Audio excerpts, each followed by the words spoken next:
morning, good afternoon, and good evening to everyone around the world. It's good to see everyone today. Thank you for coming. Today is chapter 26, the Dharanis, and setting the scene. These chapters are about great bodhisattvas who appear in the world in many forms, shapes, and sizes to help us. Animal, mineral, vegetable, yes. And these chapters are the action dimension of the Lotus Sutra. These three dimensions can correlate to the three truths. The first chapters, the trace gate, were the historical dimension, or representing the provisional truth.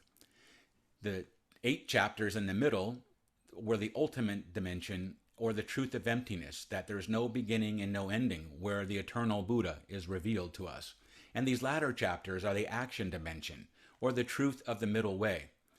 You can also think about this as the 3 assemblies. The first assembly was provisional reality, held on Mount Gridhakuta, Vulture Peak, also known as Mount Sacred Eagle.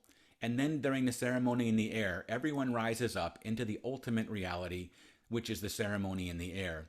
And then we come into chapters, the latter chapters, the provisional reality, we're back on the feet on the ground on Mount Sacred Eagle. And this is where we put it all together, how ideally we can live in the world and share the Dharma to reduce suffering and heal the world.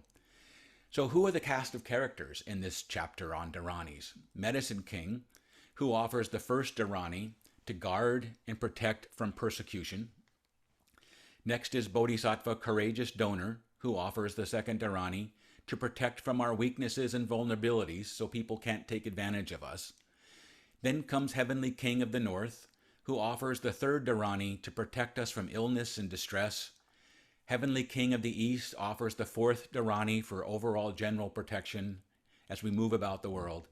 And then Kichimojin and her 10 daughters offer the fifth Dharani for peace and comfort, protection from poisons, viruses, illnesses, distresses, and persecutions in waking life and in our dreams.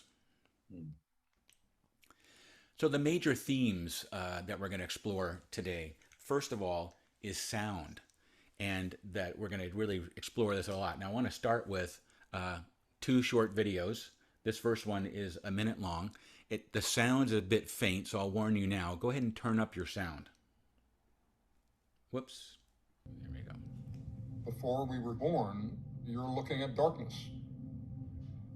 Sound is the first sense that gets plugged in. 6 months, 7 months into the womb, it's hearing the mother's heartbeat, it's hearing her breathing, it's hearing Dad shouting from the garage. It's making sense of the world.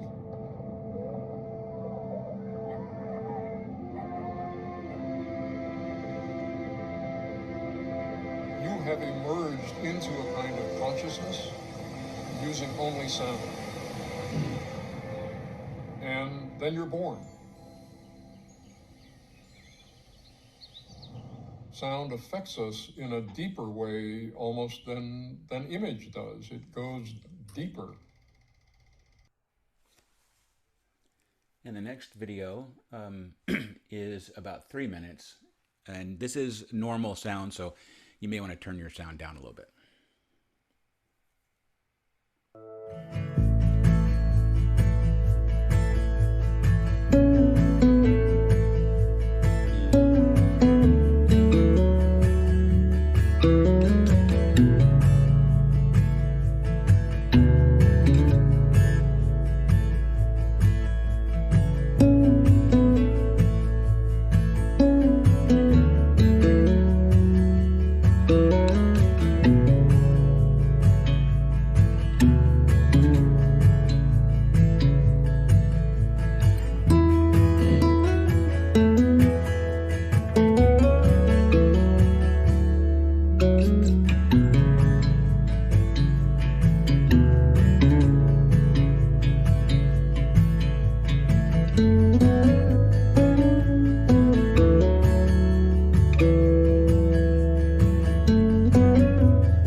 focus on this. Yeah. So did some of you see people in those images? Oh, yeah. And did some of you recognize basically the structure of some of these more complex mandalas that are out there, the womb world and the lotus, et cetera, et cetera? It's pretty amazing how sound, and I wanted to emphasize this idea of sound because our practice is chanting, and the Dharanis are chanting, and why this is so powerful to us, because really, as Walter Murch at the beginning was saying, our first sense that gets activated and our first gate, as these Dharma gates from the Four Noble Vows, our first gate into the Dharma consciousness is through sound. So really, really a powerful type thing to understand. All ancient wisdom traditions have used sound, chanting, incantations, spells, as part of their rituals and magic. And Buddhist mantras go all the way back to the Buddha and really predate him as ancient times. And if you want to, as the video on frequency started off with a quote from Nikola Tesla, if you want to find the secret to the universe, think in terms of energy, frequency, and vibration. And all of us have heard that, well, those of us who grew up in the Soka Gakkai, we explain, when people say, well, what does Nam Myoho Renge Kyo mean? We always thought that Kyo was sound and vibration. Now, of course, literally, to be precise, it means sutra. But as we've been talking about throughout the whole lecture series on the Lotus Sutra, sutra is sound. It's the 30-second mark of the Buddha. So it's not that the translation of sound and vibration is incorrect. It's a great translation, particularly when we think about how powerful a mantra can be. Our spiritual quest for awakening as human beings, the hero's journey, is to experience the deepest levels of life, the unbounded, infinite ocean of consciousness within all matter and mind, where sounds play a huge role in guiding us into deeper and deeper levels of concentration, meditation, samadhi. We seek understanding, expression, and awakening through sound for hundreds of thousands of years. Our whole language is metaphorical. It's this idea to communicate, to connect with each other, and it's all done through sound. So amulets, talismans, spells, incantations, the Dharma is the Dharma personified. In the late medieval period, these amulets, talismans, and spells and other Buddhist incantations were written, stamped, and printed on amulets worn on the body. We call them omamori. They were carved on pillars. We call these ofuda, written on funerary jars and coffins, and embedded in literary texts. They were analyzed in extensive and densely philosophical commentaries and praised in miracle tales and poems. Stories about them or images from these stories were painted on cave shrine walls, and the spells themselves were personified and then painted, sculpted, and visualized and contemplated. What is the ungraspable interfusion of mind and world, the inconceivable unity, that the irreconcilable difference, the mystic quiddity of things? The metaphor was also a material reality. The material reality was also a metaphor. The domains of thought and bodily practice were interwoven. The mind was in the body, and ornaments and clothing, and those ornaments were in the mind. This was a quote by Paul Kopp from The Body Incantatory, Spells, Ritual Imagination in Medieval Chinese Buddhism. Dharani are transcendent incantations for those who practice, accept, and teach the Lotus Sutra. Nichiren taught in the Ongi Kuden on page 240, quote, "Thus the great teacher Dengyo stated, these true words of the wondrous Dharma are not revealed in any other sutras, and the constant protection afforded by these bodhisattvas is not described in any other sutras." This is from the Outstanding Principles of the Lotus Sutra. Now, this idea that these Dharani, these incantations, are for those who protect and uphold the Lotus Sutra, what does that mean?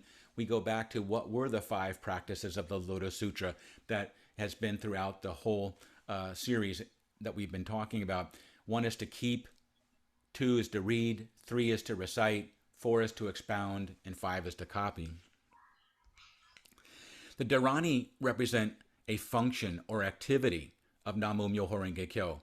The utterance of Dharani originates in the first character, Myo, or wondrous, Reverend McCormick wrote, quote, "The Dharani of the Lotus Sutra are magic formulas that are found in chapters 26, Dharani Han, and chapter 28, Fugen Bosatsu. These Dharani are very strong and invoke the various Shoten Zenjin. However, here we must point out that the Odaimoku of Namu Myoho Renge Kyo is the most powerful Dharani of all. In fact, as the various Dharani are a part of the Lotus Sutra, the Dharani are also an integral part of the Odaimoku. The Odaimoku of Namu Myoho Renge Kyo includes all the powers, meanings, qualities, and virtues mentioned in the Lotus Sutra. And for this reason, we recite Namu Myoho Renge Kyo repeatedly, so it is very important to recite the Lotus Sutra every morning and every evening, as well as to recite so much Daimoku. So you will see that you will always be protected, but that's not all. By maintaining a solid and consistent faith and practice in this way, all negative things will be transformed into positive things, and eventually you will grow as a person and as a bodhisattva, having less and less suffering in life and more happiness as you approach enlightenment." End quote. That was again by Reverend McCormick. So sound really is the big takeaway from today's presentation. So what is a Dharani?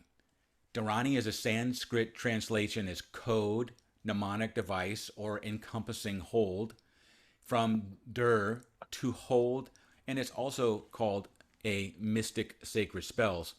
In esoteric Buddhism, Dharani are protective spells like mantras, but generally longer. And they are found throughout the Buddha Sutras. As is well known, the word Dharani, like the word Dharma, is derived from Sanskrit dur, to support, maintain, and hold.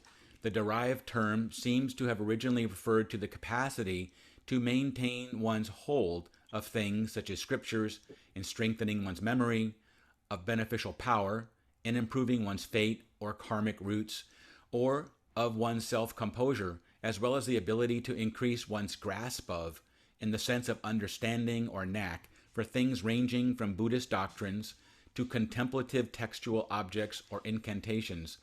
Some of the earliest extant uses of the term do not refer to mnemonics, spells, or syllables at all, but simply to a quality of a bodhisattva, the spiritually advanced being. This again was from Paul Kopp, The Body Incantatory, Spells and Rituals in Medieval Chinese Buddhism.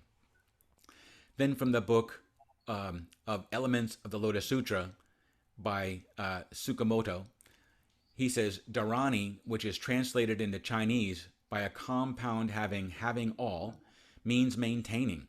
It is connected etymologically with dharana, concentration, one of the classes of yogic practice, a word considered by the Mahayana Sutras to be synonymous with samadhi, meditation, and concentration, which is shamatha.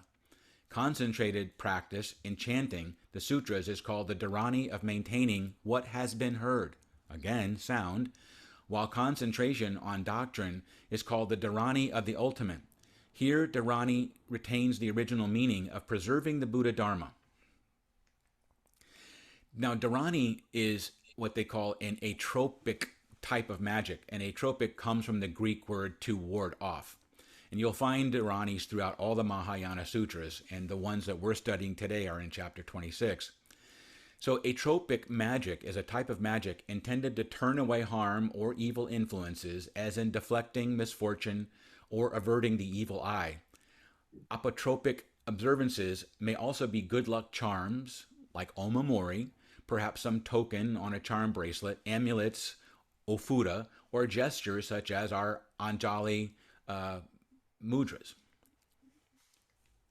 In the most common form, meditation dharanis are meditation containers encapsulating the meaning of a larger text, idea, or archetype.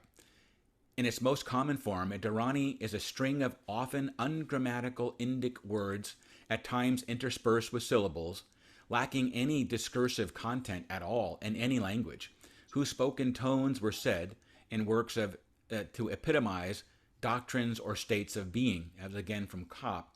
So again, we're talking about sound being able to evoke a feeling or invoke an archetype.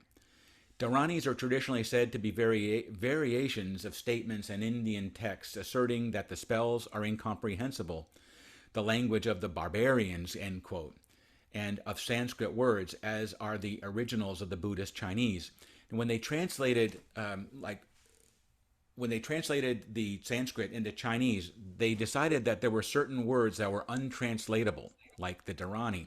There were 5 kinds of untranslatable words. One was words with a meaning alien to Chinese, Talma, Alpatra, Tagara wood, Garuda, Kimnara. 2, words with many meanings, so you couldn't pin it down to a single translation. It was all contextually relevant. Mystic words, which had profound meaning through their sound, that would be impaired then through the actual transliteration. And 4, transliterations that were well accepted as inherent meaning in and of themselves, such as Anuttara Samyak Sambodhi, which we in English call perfect enlightenment, or the unsurpassed wisdom of the Buddha. And 5, words with a profound meaning, again, Buddha, Bodhi, etc. Strings of, sacred sounds, when mind, body, and speech are unified and in harmony or single-minded. And I want to read a quote from Thich Nhat Hanh. Quote, "It is the same when we hear or read a sutra in this way. Through the sound of the words themselves, we receive a kind of powerful spiritual energy, and we will be transformed straight away. Listening here does not mean in the ordinary distracted way. When our body, speech, and mind are not in harmony and unified in concentration. If there is anxiety or sadness in our heart, and we are only half listening, then even though we may hear the words being spoken, we will not be able to receive the energy of the transmission. The Buddhas and Bodhisattvas have great powers of concentration. When these beings dwell in great samadhi, full of the energy of understanding and compassion, the words they speak or the sounds they produce become Dharanis. Any sound, any word, even a single phrase or verse from a sutra, such as the Lotus Sutra, that is produced. Though this practice may sound rather strange, it is not difficult to understand. When a Dharma teacher offers a teaching while dwelling in samadhi with purified body, speech, and mind, that power of concentration produces a great source of energy. Those who hear and receive the teaching while dwelling in concentration will be able to receive the wonderful source of energy, just as if an electric current were to pass between the teacher and the student." End quote. So again, this is all about sound and communicating meaning through sound and vibration. Dharani is a Dharma door, opening us to those people and forces who support our practice.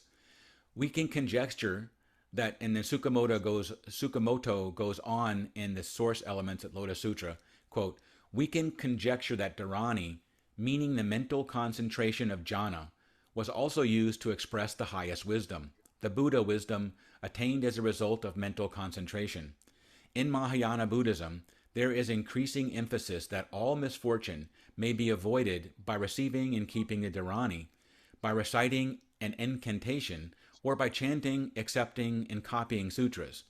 The fact that Dharanis, mood mantras, and sutra recitation have been linked to averting misfortune is because all of these are condensations of wisdom, that is, the Buddha Dharma, and are materializations of it. Overcoming demons on the road to enlightenment was understood to represent the destruction of the spiritual obstacles of the defilements, ignorance. Thus, a connection grew between overcoming spiritual demons and averting external harm, such as sickness and misfortune.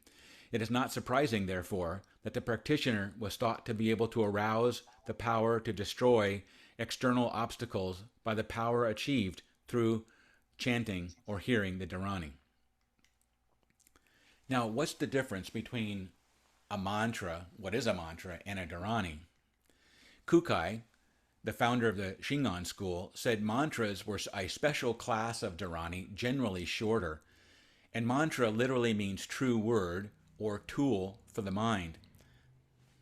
It can also be viewed as charm, invocation, magic, formula, or spell.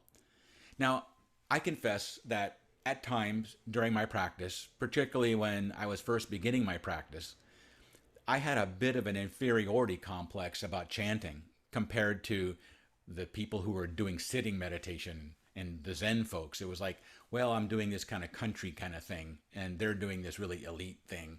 and as if somehow chanting was lesser or not as advanced a practice. Now, the more I study, the more I learn, the more I experience, the more confident I am in the power of chanting, and really Nichiren's true genius that this was the main practice for us all. Mantras are seed syllables from Sanskrit that are the concentrated essence of the being they are referring to and invoke its protective power. So again, it's this idea that mantras, like Dharanis, are a meditation container. And mantras contain Sanskrit seeds. They're the mantra. Okay, sorry. The best mantras are of a medium length, so far as the beginner is concerned. If the mantra is too long, one is apt to forget it, unless one practices for a great length of time. On the other hand, mantras of a single syllable, such as Om, are rather jerky, lacking the rhythmical and musicality of what a mantra can do. The ideal mantras should be rhythmical and musical, and they should assist our concentration, not being too long or too short. Now, any sentence could become a mantra, but I would say that we have to be cautious of turning interesting things into mantras, like I want some money, or I want a partner. So the mantras, again, are meditation containers that encapsulate the teaching. So we want to make sure that the mantra we're chanting is connected to a teaching that is wholesome and genuine. And using mantras are a wonderful way to help with one's breath. Make focusing on your breath part of your chanting. Don't rush. Don't gasp when you're chanting. Mantras act on our thoughts. Michael, can you mute? Oh, yeah, just... So when you're chanting, don't rush and don't gasp. Take as much time as you need to take a full mindful in-breath before you begin chanting again. So for instance, if we were chanting Namu Myoho Renge Kyo, Namu Myoho Renge Kyo, Namu Myoho Renge Kyo, Namu Myoho Renge Kyo, as opposed to Namu Myoho Renge Kyo, Namu Myoho Renge Kyo, Namu Myoho Renge Kyo. So try and avoid the gasping and the rushing, and make the in-breath take as much time as you need, and then just come in naturally. Because when we get into the rhythm of breathing, it brings us into our body. And mantras act on our thoughts very much as the pranayama, breath yoga, breath does on our breath and our body. Our idea and intention is to sync our breath and the chanting to a recurring rhythm, whereby intruding thoughts, unwelcome thoughts, are thrown off by this mantra. These mantras become protective in their essence of warding off bad thoughts. And just as pieces of putty would be thrown off from a flywheel if you're spinning a pot, and the swifter the wheel, the more difficult it is for anything to stick. So these Dharanis become protectors, which are the Shoten's engine. And from the Kyo O Dono Gohenji, Nichiren wrote, "Wherever she may frolic or play, no harm will come to her. She will travel fearlessly like a lion king." Now, protectors appear in many forms, as we've been talking about in the last few chapters. Animal, mineral, vegetable. Yes. Are these real beings, or are they process functions of the Buddha nature? I don't know. And I'm not going to answer that today. The only person who can answer that is you. It's up to you to decide how you view the Shoten's engine, real or metaphorical. Either way, however you feel about them, whether you believe in them as real beings or as forces or as functions, it's undeniable, and I know all of us have had experiences with this, that the mysterious nature of our faith and practice, spooky, cool things really do happen to us when our heart mind is open. I remember in the Gakkai, we would call it being in rhythm, and getting wonderful things to us, benefits. These are one of the 4 siddhantas that are out there.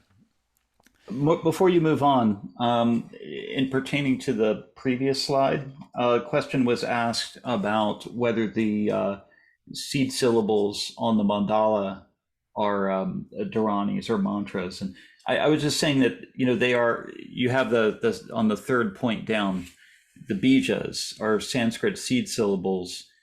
That's what the vam for fudo and the hum for eisen are. They're seed syllables, and seed syllables can be components of mantras or components of Dharanis, but by themselves, the two seed syllables on the Gohonzon are not Dharanis or mantras, but they can be elements of them. So I just wanted to respond to that question. Thank you, Michael. Thank you. Okay, so when he wrote, when Nichiren wrote to Shijo Kingo and his wife at the birth of their infant daughter, quote, Nichiren saw the protection of the 10. So this quote from the Kyo Dono Gohenji, wherever she may frolic or play, no harm will come to her. She will travel fearlessly like a lion king. Nichiren wrote this to Shijo Kingo and his wife at the birth of their infant daughter. Jackie Stone wrote in the book Two Buddhas Side by Side, quote, Nichiren saw the protection of the 10 Rakshasi in the kindness of an elderly lay monk on Sado Island who had come to his aid, helping him survive in exile, and in the devotion of a woman who had made him a robe to shield him from the cold in the recesses of Mount Manobu. Their protection was further evident to him in the fact that he had been able to escape unscathed from an attack on his dwelling in Kamakura and survived other threats as well. So again, these protectors, Shoten Zenjin, they can appear in many shapes, sizes, and forms. So Daimoku, the name of the Lotus Sutra, the sacred title itself. Nichiren wrote in the Hokke Shoshin Jobutsu Sho, question, what proof is there that one should embrace the name of the Lotus Sutra, in particular in the same way that people embrace the name of a Buddha? And he answers, the sutra states, the Buddha said to the daughters, splendid, splendid, you protect those who preserve the name of the Lotus Sutra. Your merit is immeasurable. That was a quote from chapter 26. This passage means that when the 10 daughters vowed to protect those who embraced the title of the Lotus Sutra, the world-honored one of great enlightenment praised them, saying, splendid, splendid. The merit you will receive for protecting those who accept and uphold Namu Myoho Renge Kyo will be incalculable and marvelous. This passage implies that whether walking, standing, sitting, or lying down, we living beings should chant Namu Myoho Renge Kyo. And he further says, in the Shogu Mondo Sho, this merit, deriving from the vow of the 10 daughters to protect those who embrace the Daimoku of the Lotus Sutra, is beyond even the reach of the Buddha wisdom, which perfectly comprehends the past, present, and future. One might think that nothing could exceed the grasp of the Buddha wisdom, but the Buddha here declares that the merit accruing from accepting and upholding the Daimoku of the Lotus Sutra is the one thing alone that it cannot fathom. It's incomprehensible, wondrous, and mysterious how Myo works in our life. Further in Myomitsu Shonin Gosho Soku, to a follower of the lay monk Myomitsu, he wrote, the 10 daughters in particular have vowed to protect those who embrace the Daimoku of the Lotus Sutra. Therefore, they must think of you and your wife as a mother does her only child, and safeguard you day and night. So I want to, as we come to a close of this presentation, I do want to talk a little bit about something that has been difficult for me to reconcile over the years, and I know has troubled others, and has frankly been taken out of context in many ways. And this is the idea of your head splitting into 7 parts. So let's look at what I think this really means about head splitting. And of course, this is a little play on the matrix. Do you take the blue pill and stay asleep, or do you take the red pill and wake up? And when you wake up, it can be painful. Nichiren, and Jackie Stone goes on in Two Buddhas Side by Side, Nichiren was struck by the words in the vow by the 10 Rakshasi that if anyone troubles those who expound the Lotus Sutra, his head will be split into 7 pieces, just like a branch of the Arjaka tree. Zanran, in summarizing the powers of the Lotus Sutra, referred to in the sutra text had written, those who trouble Lotus devotees will have their heads split into 7 pieces. Those who make offerings to them will enjoy good fortune surpassing that represented by the Buddha's 10 titles. The two parts of this sentence are inscribed as passages of praise on either side of a number of Nichiren's mandalas. We can think of them as illustrating the principle of karmic causality as applied to the Lotus Sutra. Now, I would like to offer that rather than thinking of them getting their head split open, literally, or a demon coming and carving, dropping an axe into your head, that this is really metaphoric for blowing your mind, destroying illusions, preconceptions, biases, and prejudices, so one is open to new insights and knowledge. And the Buddha in the Sutta Nipata indicates and supports this argument that the splitting of the head represents the destruction of ignorance. Quote, "Know ignorance to be the head, and clear knowledge is head splitting, when conjoined with faith, mindfulness, concentration, desire, and energy." Now, Niwano wrote in Buddhism for Today about the verse, "May their heads be split into seven," that the Buddha, that he makes a note that the text doesn't say the Buddha split their head in seven. It just says, "May their head be split into seven." And for him, this meant, such shall be their retribution, karmic retribution, following the list with various dooms of offending these teachers of the Dharma. This expression accords with the Buddhist concept of punishment or retribution, which teaches that one will be punished by their own actions, by their own crimes, not by some outside agency or arbitrary force. So, karma. Now, Hariti, or Kishimogen, the mother of the 10 daughters, had quote, "If people fail to heed our incantations and make trouble for the teachers of the Dharma, may their heads splinter into 7 pieces, like the branches of an arjaka tree." Again, chapter 26. Reverend McCormick writes in Open Your Eyes, quote, "At face value, a malevolent spirit converted to Buddhism is threatening to kill those who attack the practitioners of the Lotus Sutra." This threat to split people's heads into 7 pieces is an old one, however, and it appears in the Pali Canon. In context, it would almost appear to be an idiom for how someone who has been cornered or defeated in an argument must feel. For instance, the Buddha presses an arrogant Brahmin to admit that his ancestors were not all of a Brahmin caste. Because the Brahmin is reluctant to answer, he finds himself threatened with having his head split open by a yaksha, but basically he was getting a headache. As with all metaphors and analogies, it might help to frame this quote that indeed insights, epiphanies, awakenings, what have you, learnings from our lives, mistakes and successes alike, sometimes are painful. Getting out of your comfort zone doesn't feel very good. Seeing things in a new perspective, studying and expanding your knowledge, sometimes it really does feel like your head hurts and it gives you a headache. It's hard.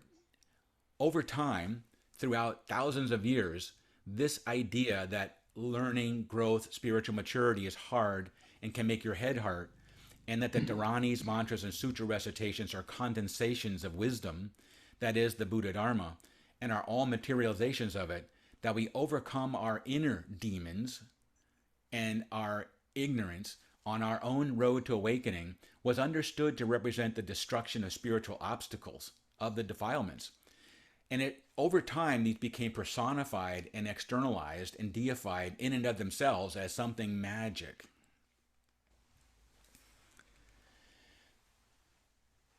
What chapters 26 mean to us? Chanting is incredibly powerful. Our practice is sound-based. Focus your whole body on the sounds. Have trust and confidence that your practice will protect you. Protection and protectors come in all sizes, shapes, and forms, sometimes where you least expect it. Open your senses fully to the sounds in and around you as you chant. Be cautious externalizing or personifying your power. And this gets into that self-power and other power. Spiritual growth is hard and it's sometimes painful. Do you do it all by yourself, or do you rely on someone else? This idea of self-power and other power, Tairiki and Jinriki. On one hand, we have the Pure Land sects that are Jinriki, where there's other power. You could think of any kind of deistic, monotheistic type religion. And then Zen on the other extreme is usually considered mostly Tairiki, self-power. And Nichiren tradition finds itself in this perfect balance of both. We do have to do the work, chanting and studying. But as Nichiren said, it's faith, practice, and study. And it's through our faith in this unbounded, infinite ocean of consciousness, the eternal Buddha, that is present within all matter in life, where sounds play a huge role in guiding us into deeper and deeper levels of samadhi and concentration. And as Reverend McCormick has always said, becoming fully liberated so that we could become fully engaged in the world. Everything that we've talked about today and in the last 26 months is contained in the meditation container of Namu Myoho Renge Kyo, the ultimate mantra, the ultimate mudra. And I hope that this presentation has made you inspired and want to do more chanting and continue to strengthen your faith practice and study. Namu Myoho Renge Kyo.